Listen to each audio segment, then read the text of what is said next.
Hi, everybody. Today we're going to talk about why big government is bad for the economy. Really comes down to the fact that bloated is more expensive. Bigger government needs more money, more resources, more people, more buildings, more stuff, more things. So, and that all costs money, and someone's got to pay for it. And so, how do they pay for it? Well, through taxes and through bonds. Mostly through bonds these days, because there's that belief that they can keep borrowing money, and it'll never come to bite them in the butt, which of course it does now and again when the bond traders decide, you know what, I don't think you can pay this back. This is getting too big. Like, again, famous cases is Greece. And not that anything bad about Greece per se, but they just got caught. And bond traders said, no, I'm not going to buy your bonds. And if bond traders don't buy your bonds, then you're going to have to pay more interest. And so or they just won't, because they don't think they'll get paid back, because they're loaning you that money by buying you that bond. And so they're the ones which they bid. They'll say, I'll loan you that money for that period of time, but I'm going to want this much interest. And if you can either take it or not, but it's sort of a bidding process. So they're competing with each other, but they're also deciding. But they also get to decide, because if they don't like the price, they're not going to take it, and government still needs it. So they'll take more money from you for bonds and from taxes. But why is bloated bad? What happens is, really what it comes down to is it takes money and essentially opportunity out of the economy. Because if government is bigger, it's more expensive. And so it's going to have to take more money in taxes and bonds. And so therefore it's going to take that money out of the economy. It doesn't actually get created out of nowhere, because somehow it's going to have to get paid back. Sure, they can borrow bonds, but they can only do that so much. You can't run a government exclusively borrowing bonds, because you have no income. It's like anyone trying to live exclusively on their line of credit or their credit cards. You can only do that for so long before you run out of credit. Same as with governments. The difference is that you and I, we're finite. We live and we die. Governments, theoretically, are eternal. So they can keep borrowing, but again, only as long as the bond market will keep loaning it to them by buying their bonds. So it takes money out of the economy, because it takes money out of your pocket, my pocket, because you have to pay that tax. Oh, we need to charge more income tax. Property taxes went up. This tax went up. That tax went up. You don't have to buy food, but you have to pay taxes. Really bad stuff happens if you don't pay your taxes. So that's why you're going to pay the tax. You're probably not going to buy that thing that you're going to buy, which then it takes that money out of the economy. That's another reason why it's bad. And again, that money could be doing other things. Well, what happens when, how are bonds created? How does that, isn't that just creating money out of thin air?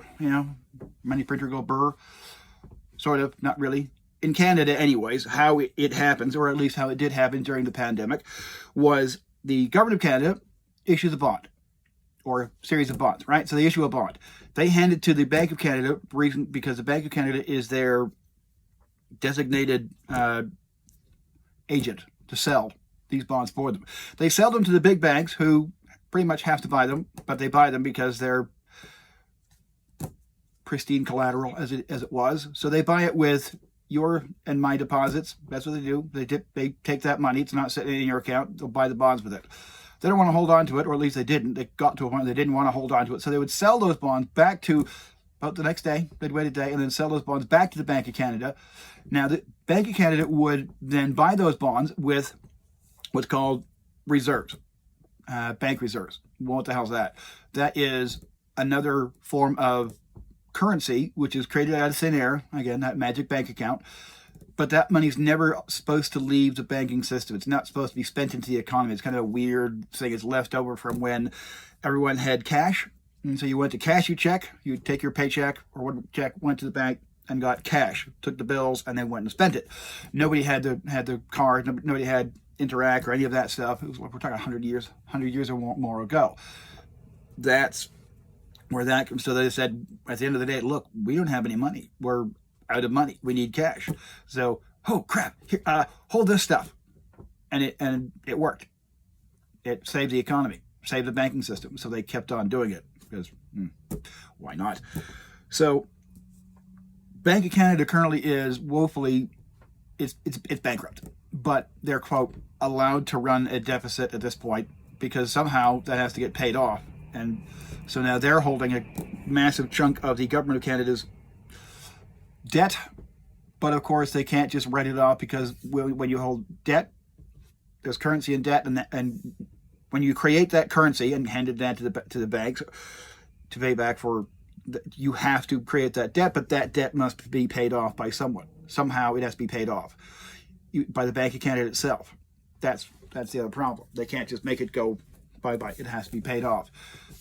I figured out how to do that, how to pay it all off without any pain, without actually having to float any bonds or anything. So again, guys, premiers, talk to me.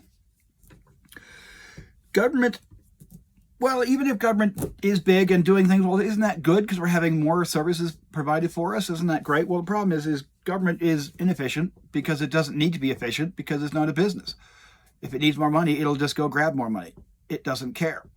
Even worse is politicians tend to like, or a number of politicians tend to like big government because it makes them look better. Why? Because it's an easy way to help your employment numbers is just to create a ministry and a few more departments and just hire a bunch of people and just say, yeah, just hire. I don't care what, even if it's oh, we'll just bury a bunch of toonies in a pile over there and have people go search for it. Who cares? They don't care. They don't have to be efficient because they don't need to report to shareholders. Well, they report to us, but they don't really care what we think. They care if we'll vote for them.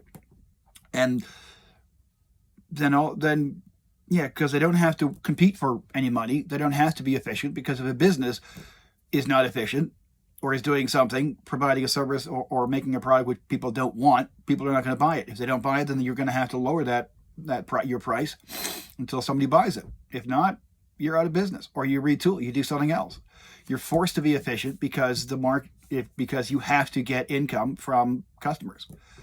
There are zombie companies will just kind of keep alive by borrowing bonds, but that's a different story.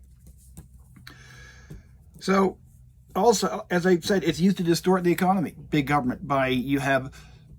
Used to be that government spending was not included in GDP calculations. Now it is. It used to be that government employment was not included in employment numbers. Now it is. Why? Because they want to make themselves look better. See, everything's fine. What are you talking about? There's all this employment, there's all this activity, when most of it is government or real estate.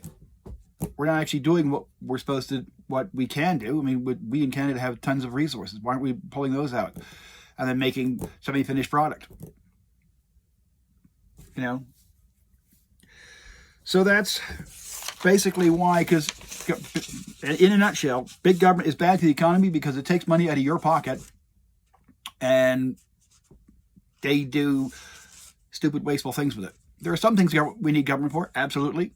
There are some business activities government should do, like the post office, even though it should be run more efficiently. But we need to be able to deliver packages and letters to all corners of our country. And you can't just rely on the private sector to do that, even though they do a much better job. I'd much rather ship through a private courier like UPS, FedEx, what have you, than ship anything through Canada Post. But there are some times when you need to. And so we need that service. Other things could be cut. But government doesn't have to do everything. And when it does, it takes money out of the economy. And it's bloated, inefficient. And it is used to distort the economy. So smaller government would then leave more money in your pocket. Like, imagine how much better off you would be if you didn't have to pay income tax or property tax. Just, when you bought something, sales tax. Imagine how much further you would. That is a real life example of the impact of bloated government.